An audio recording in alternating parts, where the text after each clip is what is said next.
We open up this conversation. Joining us on the broadcast, we have Tahira Hassan, who's an author activist. Ashwini Dubey joining us. He's a lawyer. Major Mohammed Ali Shah is also with us. He's an Impar media panelist. Now, let me put this into context for those of you watching this broadcast. There is an attempt that is made in this country that every time we are seeking practical closure, and the practical closure has to come through certain acceptance of some systems. Every time that we are seeking practical closure, there are people trying to vitiate the atmosphere. Honestly, now it's got nothing to do with the hijab. This is about trying to create a crisis in the country. So you're trying to pressurize judges by other means. Okay? Why do we want to be in a situation where judges have to be given security for giving a ruling? Right? And the lesson you learn here is that once we move on, and India has this capacity of moving on, the same thing didn't happen in the Ayodhya verdict, right? No security had to be given the Supreme Court judges just because they came and gave a ruling. Nothing happened post facto. So that's the truth about India. Then there are people who are trying to manufacture a crisis. Major Shah, now, what do you think is going on? Something dodgy is happening for sure. Rishabh, it is really sad and it is unfortunate that people as Supreme Court judges are given this threat, and to the extent that people are fallen to the extent of saying that we know where he goes for walks, to the extent of citing an example, a case of 28 July last year in Jharkhand, what had happened. So it is really ridiculous, it's really sad. It is definitely, as you rightly brought out, it is to disturb the atmosphere of the country, and because I see that these are empty threats, they will not really go anywhere, but yet they have to be taken very, very seriously. My father has been a judge in the Armed Forces Tribunal after he retired from the army. He used to come home with trunks of but I never saw him with any gunmen or any security there. And we come from a family of who are in the judiciary, but never has this case happened. Now, if this continues, thereafter there will be a time when these people who are actually giving this threat, they will be at a loss themselves, because then no judge would be in a position to take up these cases, these issues, and these cases would keep on they would only hang. They would be pending in the Supreme Court for years thereafter. Now, when this case goes into Supreme Court by a petitioner who was not there in the initial 5 girls who had petitioned earlier, yes, so now this case will remain hanging. No judge would want to come forward and take it up. Major Mohammed Ali Shah, number one is that there clearly does exist, okay, individuals, groups of people who, have been brainwashed enough to think that they can do fanatical things. Number two, there also now exists a paradigm that the most crazy, insane, anti-constitutional thing that you do, the more popular you become, the more infamous that you become. Now, both these things have to be fought. How do we fight them? Very interesting question, Rishabh. Now, firstly, I would just taking Tahira's point a bit further. Who are these people? How do we fight them? We have our system in place. We have our security agencies in place. We have our intelligence. We have our IB. We have the police in place.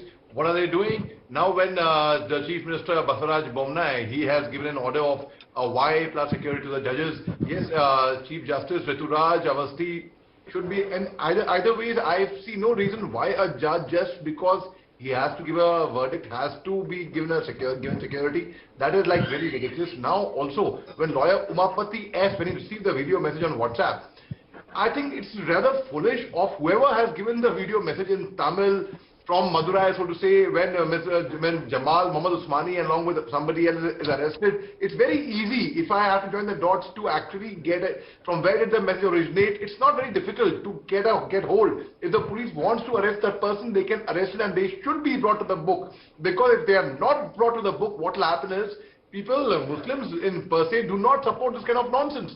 We are very law-abiding citizens, and in fact, we have spoken that, yes, whether the ruling has come even against hijab, one should be honored. One should respect the judiciary, and one should just take it forward from there. Because either hijab or kitab, which is more important, the kitab. Okay. So, Major Mohammed Ali Shah, here's the problem. That people who are reasonable, logical, rational, moderate, these moderate voices are now being subsumed by people who have extreme opinions or take extreme actions. The fatwa givers get more precedence than you and Tahira ji or Ashwani ji preaching logic. If we are facing an era where the centrist, moderate voices are being subsumed, what do we do to fight back? Rishabh, whoever these extremists, whoever these people are, I really, in fact, Tahira ji will also agree with me, and we totally rebuke them. We do not identify ourselves with them at all. We totally distance ourselves from them completely. Now, what are the law enforcement agencies doing? They should have been the first ones to get a hold of them and make an example out of them. They should be the first ones to actually come out and say that, because I've wrote an open letter. Let's talk about the whole community gets, like Ashwani ji was saying, the whole community gets branded them by the same brush.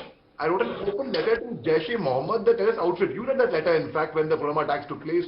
And there I rebuked. When Mohammed Ali Shah comes out and rebukes them, it makes some difference. When Rishabh Gulati calls out to them, it would make some difference. But Major Shah, this is the problem, right? This is the problem, right? So we are being subsumed, and the subsumation is happening in this matter because if you are releasing a film in this country, that's prelude to some sort of Muslim genocide in India, we are told. On the other side, we are told, no, Islamic radical takeover of India is almost imminent. Their Ghazwa Hind is almost imminent. Why? Neither of which is true. Why? Hind is totally rubbish. It's totally bunkum, and we rebuke that completely. I do not, in fact, I'm sure Tahira ji will have the same viewpoint as mine. Yes, I agree with you. It is complete bunkum. I know it's like, it is some, I don't know where people make up something, and it's a way to beat up the community. And when people from any community come and take extreme views, extreme thoughts, the thought process. One thing which Major Mohammed Ali Shah is a part of, this IMPAR panel which was set up, okay? I have promised you, Ashwani Dubey, that there was a time where I, as a TV journalist 6-7 years ago, would pick an issue, okay, and the easiest debate to do was have somebody with tilak, have somebody with topi, and let them scream at each other, okay? Subsequently, all these maniacal voices that talk all nonsense, they make great television, but they talk all nonsense. For years, they haven't appeared here on NewsX. You get Tahira ji, you get Major Shah, you get people who talk, they have a strong opinion, they're not subtle people, they have a strong opinion, but they talk with reason and rationale. So there are Hindus in this country, there are Muslims in this country, Sikhs in this country, the vast majority who talk with reason and rationale.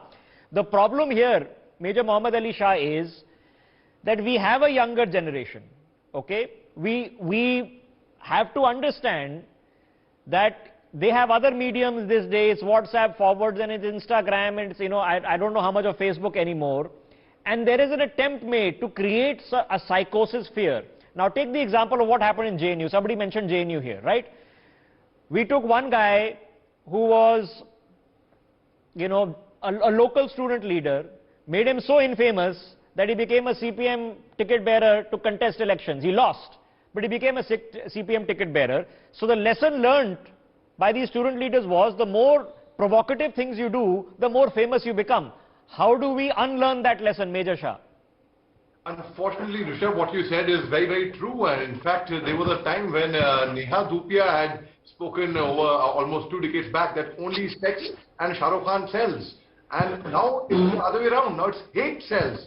Unfortunately, the more hate on social media, the more claps one gets. It's very sad. From either side. And I'm not talking about one particular community, from both sides. Now, how do we counter that? You gave a very good example about 5-6 years back. You found somebody sitting with a beard and a skull cap, and somebody with a tilak, and they'll sit and scream, and that would be considered good journalism. And I'm really glad, and I congratulate you and your channel for good leadership, for actually getting balanced and mature, sane views on your channel, actually speak about, because it's very, very important. These are opinion builders.